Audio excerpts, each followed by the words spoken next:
కంటి మండలంలో సైబర్ మోసాలపై పోలీసులు ప్రజలను అప్రమత్తం చేశారు. పీఎం కిసాన్ ఈకేవైసీ బ్యాంకుల పేరుతో వచ్చే అనుమానాస్పద ఏపీకే ఫైల్స్ లింకులను ఓపెన్ చేయవద్దని సీఐ వెంకటరెడ్డి సూచించారు. ఇటీవల పీఎం కిసాన్ పేరుతో వచ్చిన ఫైల్ను ఓపెన్ చేయడంతో ఓ వ్యక్తి ఫోన్ హ్యాక్ అయ్యి బ్యాంకు ఖాతా నుంచి 3 విడతల్లో 97,000 నగదు డెబిట్ అయ్యింది. వెంటనే ఫిర్యాదు చేయడంతో నగదును ఫ్రీజ్ చేసినట్లు పోలీసులు తెలిపారు.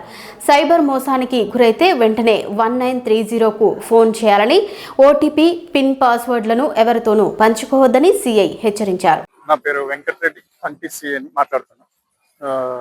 కంటి గ్రామానికి చెందినటువంటి ఒక వ్యక్తికి గత సంవత్సరం నవంబర్ నెలలో అతనికి పిఎం కిసాన్ యోజన అనే ఒక ఏపీకే ఫైల్ రావడం జరిగింది. సో అతను ఏం చేశాడు, ఏం చూద్దామని చెప్పేసి అది ఓపెన్ చేస్తే ఇమీడియట్ గా అతని ఫోన్ హ్యాక్ అవ్వడం జరిగింది. హ్యాక్ అయ్యి సైబర్ గార్డ్ చేతిలో వెళ్ళిపోయింది. ఇమీడియట్ గా అతని అకౌంట్ లో ఉన్నటువంటి అమౌంట్ 3 విడతలుగా 3 ట్రాన్సాక్షన్ జరిగినాయి. 3 విడతలుగా 97,000 రూపీస్ డెబిట్ అయినాయి అతని అకౌంట్ లో నుండి. ఇమీడియట్ గా అతను మోసపోయానని చెప్పేసి గ్రహించి 1930 కంప్లైంట్ చేస్తే మేము కంటి పోలీస్ స్టేషన్ లో కేసు నమోదు చేయడం జరిగింది.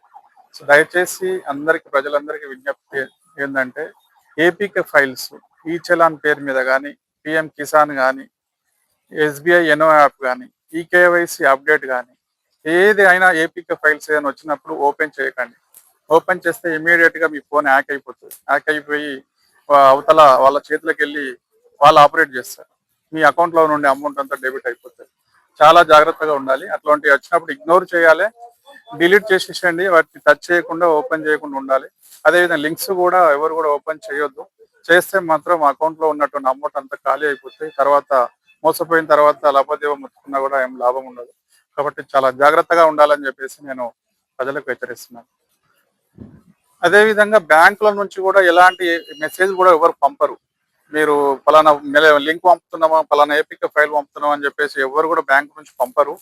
అవంతా పంపించేది ఈ సైబర్ మోసగాళ్ళే. దయచేసి ఏదైనా ఉన్నా కూడా డైరెక్ట్ గా మీరు బ్రాంచ్కి వెళ్ళే తెలుసుకోవాలి. ఏది ఉన్నా కూడా బ్రాంచ్కి వెళ్ళి డైరెక్ట్ గా అడిగి అక్కడే సాల్వ్ చేసుకోవాలి తప్ప మీరు ఫోన్లలో వచ్చే ఫైల్స్ ను, లింక్స్ ను కానీ ఎట్టి పరిస్థితుల్లో క్లిక్ చేయొద్దు. అవి ఎవరు బ్యాంక్ వాళ్ళు ఎవరు పంపించరు. దాన్ని మీరు అట్లా అనుకొని క్లిక్ చేస్తే మోసపోతారు. చాలా జాగ్రత్తగా ఉండాలని మేము విజ్ఞప్తి చేస్తున్నాం. సో ఇందులో ఇప్పుడు ఇతనికి 97,000 అమౌంట్ లాస్ అయింది.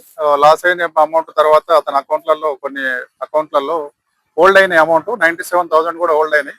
ఇమీడియట్ గా మేము కేసు నమోదు చేసి రిఫండ్ ప్రాసెస్ స్టార్ట్ చేసినాం. అది కూడా అయిపోతుంది. 97,000 అతనికి మళ్ళీ రిటర్న్ వచ్చే అవకాశాలు కూడా ఉన్నాయి. ఎప్పుడైనా సరే సైబర్ క్రైమ్ లో మోసపోతే ఇమీడియట్ గా 4 అవర్స్ లోపల మీరు కాల్ చేయాలి. ఇమీడియట్ గా ఎప్పుడు తెలిస్తే అప్పుడు ఇమీడియట్ గా 1930 కాల్ చేస్తే అమౌంట్ అనేది ఫ్రీజ్ అయిపోతుంది. అతన్ని డ్రా చేసుకోవడానికి అవతల వ్యక్తి వీలుండదు.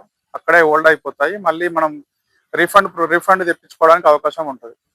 కంప్లైంట్ కు మళ్ళీ రిటర్న్ వచ్చే అవకాశాలు కూడా ఎక్కువ ఉంటాయి. కాబట్టి మాక్సిమం ఎంత తొందర అయితే అంత మోసపోయినా వెంటనే అనిపిస్తే ఇమీడియట్ గా 1930 కంప్లైంట్ చేయాలి. చేస్తే ఇమీడియట్ గా అకౌంట్ ను సైబర్ నేరగాళ్ళ అకౌంట్ ను ఫ్రీజ్ చేసి అమౌంట్ రిఫండ్ చేయడానికి మనకు ఈజీగా ఉంటది. కాబట్టి అందరికి విజ్ఞప్తి ఏంటంటే, ఇట్లా మోసపోయినా అని తెలిస్తే 1930 కంప్లైంట్ చేయండి. కంప్లైంట్ చేస్తే కంప్లైంట్ రైజ్ అవుతుంది. ఈ అకౌంట్ కూడా రిటర్న్ వచ్చే అవకాశాలు ఉంటాయి.